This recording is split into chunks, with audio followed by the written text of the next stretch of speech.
Hello students, आज हम start करेंगे next topic, force on the surface of A charge conductor. ये कोई भी अपने पास चार्ज कंडक्टर है, इसकी सरफेस पे ये जो फोर्स कितना लग रहा होगा, फोर्स और प्रेशर दो चीज़ कंक्लूड करेंगे अपने पास यहाँ से। तो ये कोई भी एक चार्ज कंडक्टर है अपने पास यहाँ से, ठीक है। इसके ऊपर ये चार्ज है, इसके ऊपर कंडक्टर के ऊपर, और इसमें दो पॉइंट लेंगे। एक पॉइंट तो लेंगे इसके इनसाइड और एक पॉइंट लेंगे इसके आउटसाइड, और ये दोनों पॉइंट क्या होंगे, बिल्कुल सरफेस के नज़दीक होंगे, ज़्यादा अंदर नहीं होंगे अपने पास यहाँ से। और इस पॉइंट को अपन बोल देंगे P1 और इस पॉइंट को अपन बोल देंगे यहाँ से जो अंदर वाला पॉइंट है इनसाइड P2। अब इसको दो पार्ट में डिवाइड कर लेंगे यहाँ से, इस कंडक्टर को एक पार्ट तो ले लेंगे स्मॉल AB, ये स्मॉल पार्ट AB, और एक ही remaining part ACB remaining part, और एक ही स्मॉल पार्ट AB। अब जो इलेक्ट्रिक फील्ड आउटसाइड सरफेस होता है, आउटसाइड होगा अपने पास, कोई भी चार्ज कंडक्टर होगा उसके आउटसाइड जो इलेक्ट्रिक फील्ड होता है वो अपने पास होता है सिग्मा अपॉन एप्सिलॉन नॉट। ये वैल्यू याद रखना है, यहाँ से अपने पीछे कैलकुलेट भी की थी कि कोई भी जो कंडक्टर होगा चार्ज कंडक्टर, उसके आउटसाइड में जो इलेक्ट्रिक फील्ड होगा वो अपने पास कितना हो जाएगा, sigma upon epsilon. P1 point पर इलेक्ट्रिक फील्ड की वैल्यू ये हो जाएगी। इसको इक्वेशन फर्स्ट दे देंगे। ऐसे ही आउटसाइड तो ये हो गई, और इनसाइड इलेक्ट्रिक फील्ड मैंने बताया था कोई भी चार्ज कंडक्टर हो किसी भी शेप का, उसके अंदर इनसाइड में इलेक्ट्रिक फील्ड क्या होगा, 0। इसको इक्वेशन क्या दे देंगे यहाँ से 2। तो ये इक्वेशन 1 और इक्वेशन 2 आ गए अपने पास यहाँ से। अब इस पॉइंट P1 पर, ये जो आउटसाइड पॉइंट P1 है, इस पर इलेक्ट्रिक फील्ड की डायरेक्शन निकालेंगे इस पार्ट AB के कारण, और ये जो पार्ट है ACB, ये इधर वाला जो पार्ट है इसके कारण। अब ये अपने पता है पूरे चार्ज कंडक्टर पर चार्ज कैसा है, पॉजिटिव चार्ज के कारण इलेक्ट्रिक फील्ड की जो डायरेक्शन होगी वो आउटवर्ड। तो AB है, AB के ऊपर कैसा चार्ज है, पॉजिटिव, तो इसके कारण इलेक्ट्रिक फील्ड की डायरेक्शन ये आउटवर्ड हो गई E1। इसके कारण जो इलेक्ट्रिक फील्ड होगा उसको E1 बोल देंगे, और ये जो रिमेनिंग पार्ट होगा ACB, इसके कारण जो इलेक्ट्रिक फील्ड होगा उसको अपन क्या बोल देंगे, E2। तो AB पार्ट के कारण electric field E1 outward, ACB part के कारण यहाँ पे इस पर भी पॉजिटिव चार्ज है, तो इसके कारण भी इस पॉइंट P1 पर इलेक्ट्रिक फील्ड की डायरेक्शन कैसे हो जाएगी, आउटवर्ड। तो E1 व E2 दोनों की डायरेक्शन क्या हो जाएगी, सेम P1 पॉइंट पर। अब देखते हैं P2 पॉइंट पर। P2 पॉइंट पर पहले देखेंगे AB के कारण इलेक्ट्रिक फील्ड ये ऐसे इस तरफ आउटवर्ड, इसके लिए ये इस तरफ हो जाएगा, तो ये E1 की डायरेक्शन, और ACB के कारण इस पॉइंट P2 पर इलेक्ट्रिक फील्ड की डायरेक्शन इस तरफ, ये E2। तो P2 पॉइंट पर जो इलेक्ट्रिक फील्ड की डायरेक्शन अपोजिट रहेगी, और P1 पर इलेक्ट्रिक फील्ड की डायरेक्शन E1 और E2 की डायरेक्शन क्या रहेगी, सेम। तो यहाँ से अपन क्या लिख सकते हैं, अगर P1 पर अपन देखें इलेक्ट्रिक फील्ड कितना हो जाएगा, E1 प्लस में E2, और इसको इक्वेशन दे देंगे थर्ड, क्योंकि इलेक्ट्रिक फील्ड दोनों की डायरेक्शन सेम है, तो दोनों इलेक्ट्रिक फील्ड क्या हो जाएंगे, ऐड हो जाएंगे P1 पॉइंट पर। P2 पॉइंट पर दोनों इलेक्ट्रिक फील्ड की डायरेक्शन अपोजिट है, तो ये दोनों क्या हो जाएंगे, minus E1 minus E2 is equal, ये E1 माइनस E2, और इसको इक्वेशन दे देंगे यहाँ से 4। अब अपने को पता है कि इक्वेशन 2 से, फ्रॉम इक्वेशन 2 एंड 4, तो इक्वेशन 2 और 4 से अपन क्या लिख सकते हैं, P2 की वैल्यू यहाँ पे क्या पुट कर सकते हैं, 0 is equal to E1 minus E2। तो यहाँ से अपन क्या लिख सकते हैं कि भाई E1 किसके बराबर हो जाएगा, E2 के बराबर, और इसको इक्वेशन दे देंगे अपन 5।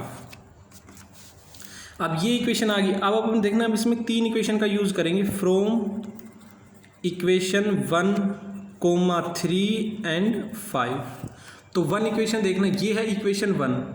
इस इक्वेशन 1 से EP1 की जो वैल्यू वो इक्वेशन 3 में पुट करेंगे। यहाँ पे EP1 की वैल्यू कितनी है, सिग्मा अपॉन एप्सिलॉन नॉट। इसकी कहाँ पुट करेंगे, इक्वेशन, ये जो इक्वेशन थर्ड है, सॉरी इक्वेशन थर्ड में। तो इक्वेशन थर्ड की जगह अपन ने EP1 की जगह क्या पुट कर लिया, sigma upon epsilon naught is equal to E1 plus E2। अब इक्वेशन 5 से अपन क्या लिख सकते हैं, ये जो इक्वेशन 5 है, E1 किसके बराबर है, E2 के।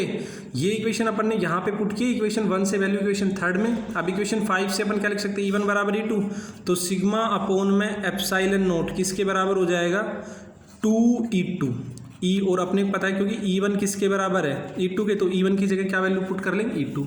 तो सिग्मा अपॉन एप्सिलॉन नॉट किसके बराबर आ गया, 2E2 के बराबर। इसको इक्वेशन दे देंगे यहाँ से 6।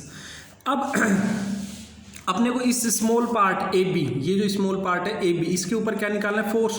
तो पहले इसके ऊपर निकालेंगे फिर टोटल के लिए निकालेंगे जब क्या कर लेंगे इसका इंटीग्रेशन। तो इस पार्ट के ऊपर मान लो चार्ज कितना है D Q, small part A B है, इसके ऊपर चार्ज कितना है डी क्यू चार्ज है, और तो डी क्यू चार्ज होगा तो उसके कारण जो फोर्स होगा, अब देखना फोर्स का अपन ने फॉर्मूला अगर याद हो मैंने बताया था, ये फॉर्मूला याद रखना, F is equal to Q, ये काम में लेंगे। तो स्मॉल पार्ट है तो फोर्स क्या ले लेंगे स्मॉल डी एफ, और चार्ज कितना है डी क्यू, और इलेक्ट्रिक फील्ड वहां पर अपन मान लेंगे कितना है यहाँ से E two, D F is equal to D Q into में ई टू। तो D F is equal to E two की वैल्यू ये देखना यहाँ से, ये जो इक्वेशन है इस इक्वेशन से ई टू की वैल्यू क्या आ जाएगी अपने पास, ये सिग्मा अपॉन, ऐसा करना ई टू की वैल्यू अपने पास यहाँ से मैं लिख देता हूँ कि ई टू की वैल्यू क्या आ जाएगी सिग्मा अपॉन 2 एप्सिलॉन नोट, ये आएगी क्योंकि 2 इस तरफ जाके क्या हो जाएगा डिवाइड में इस इक्वेशन 6 से, E two is equal to sigma upon 2 epsilon nought. तो ई टू की जगह ये वैल्यू पुट करेंगे सिग्मा अपॉन 2 एप्सिलॉन नोट, और इन टू में क्या हो जाएगा यहाँ से sorry D Q, E two की तो अपने वैल्यू पुट कर ली, तो ई टू की वैल्यू पुट कर ली सिग्मा अपॉन 2 एप्सिलॉन नोट, और इन टू में क्या हो जाएगा यहाँ से डी क्यू। अब इसके बाद जो होगा अपने पास यहाँ से डी क्यू की वैल्यू जो रहेगी अपने पास वो अपन और पुट कर लेंगे इसमें। तो ये देखना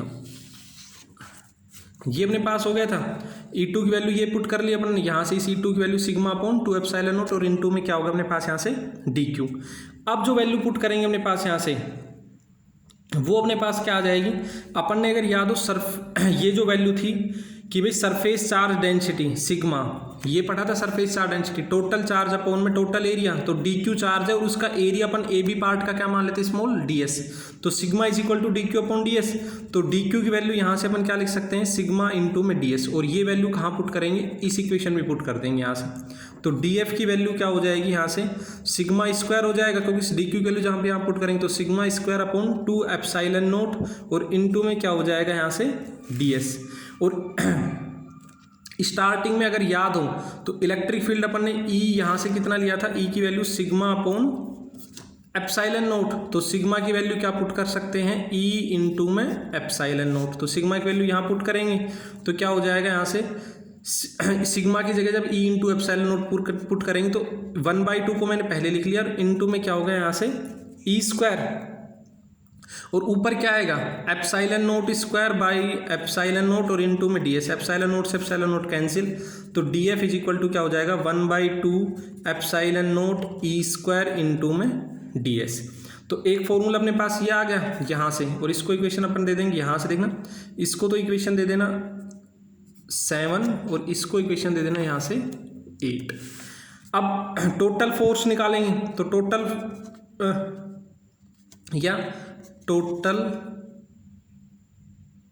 force on the whole surface, तो पूरी सरफेस के ऊपर जो नेट फोर्स है तो जो टोटल फोर्स एक्ट करेगा वो अपने पास क्या हो जाएगा, यहाँ से इसका अपन क्या कर लेंगे इंटीग्रेशन कर लेंगे। तो इंटीग्रेशन जब करेंगे तो डीएफ का इंटीग्रेशन क्या हो जाएगा एफ टोटल सरफेस के लिए, और यहाँ से क्या हो जाएगा मैंने बताया था इक्वेशन 7 के लिए लिख लेंगे। एक तो ये फॉर्मूला था sigma square upon 2 epsilon note into में डीएस, और एक अपने पास क्या हो जाएगा इस इक्वेशन 8 को लिख सकते हैं कि भाई 1/2 epsilon note E square into में डीएस। तो ये दोनों ही फॉर्मूले किसके हो जाएंगे मेरे पास यहाँ से फोर्स के हो जाएंगे अपने पास। और इसको अब आगे करना है तो यहाँ से अपन क्या निकाल सकते हैं कि भाई ये जो अपने पास आई है वैल्यू, तो इसके ऊपर प्रेशर निकाल सकते हैं भी सरफेस के ऊपर प्रेशर कितना लगेगा, तो फोर्स आ गया तो प्रेशर भी निकाल सकते हैं। तो प्रेशर ऑन दी सरफेस, तो प्रेशर का फॉर्मूला अगर याद हो तो P इज इक्वल टू क्या होता है अपने पास यहाँ से डी एफ अपॉन में डी एस, ये रहेगा प्रेशर का फॉर्मूला। अगर प्रेशर क्या होता है, प्रेशर अगर याद हो प्रेशर होता है force per unit area, force upon में एरिया। तो मान लो उसका सरफेस का जो अपने पास है जो स्मॉल पार्ट ले उसके ऊपर फोर्स कितना लग रहा है डी एफ, और उसका एरिया कितना है डी एस।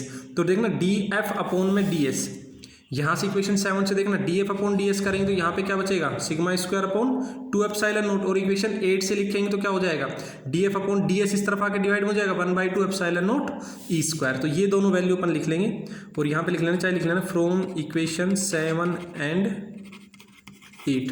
तो इक्वेशन 7 और 8 से अपन क्या लिख सकते हैं P की 2 वैल्यू आ जाएगी, यहाँ से उसको कैलकुलेट करके देख लेना। एक तो sigma square upon 2 epsilon nought, और एक आ जाएगा 1/2 एप्सिलॉन नोट ई स्क्वायर। तो ये वैल्यू अपने पास आ जाएगी प्रेशर की, और ये वैल्यू अपने पास किसकी आ जाएगी यहाँ से, फोर्स की।